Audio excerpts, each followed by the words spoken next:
श्री स्वामी समर्थ मित्रांनो, तर कोमल सेजे यूट्यूब चॅनलमध्ये तुमचं स्वागत आहे. आणि तुम्ही बघू शकता, हा आहे उडीद आणि तो आम्हाला सोंगायचा आहे. मग आम्ही आज तर सोंगायला सुरुवात केली दुपारून. बघू शकता तुम्ही, आम्ही बराच सोंगला.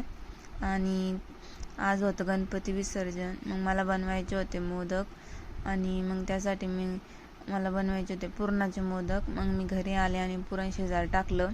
पुरण शिजून झाल्यावर मग पटापट असे मोदक बनवून घेतले आणि त्यानंतर मग घरातली गणपतीची आरती करून घेतली. आणि मग आम्हाला गणपती विसर्जित करायचा होता आमच्या विहिरीत. मग आम्ही गेलो होतो विहिरीवर. गणपती बाप्पा येतात तेव्हा किती भारी वाटतं, प्रसन्न आनंद, एक उत्साह असतो. पण जेव्हा विसर्जनाची वेळ येते तेव्हा खूप वाईट वाटतं. खरंच खूप आज मनातून दुःख होत होतं. गणपती बाप्पा आले तेव्हा घरात वातावरण हे एकदम आनंदी झालं होतं.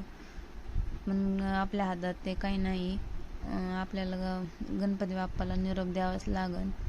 मग आम्ही रात्री गणपती बाप्पाला निरोप दिला आणि मग असा संपवला आजचा दिवस.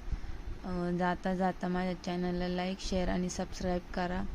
आणि गणपती बाप्पाला एवढीच प्रार्थना आहे की पुढच्या वर्षी लवकर या आणि तुमच्यासोबत आनंद आणि प्रसन्नता घेऊन या, सुख शांती समृद्धी घेऊन या. आणि जाता जाता गणपती बाप्पा मोरया, पुढच्या वर्षी लवकर या. आणि आजच्यासाठी एवढंच. श्री स्वामी समर्थ.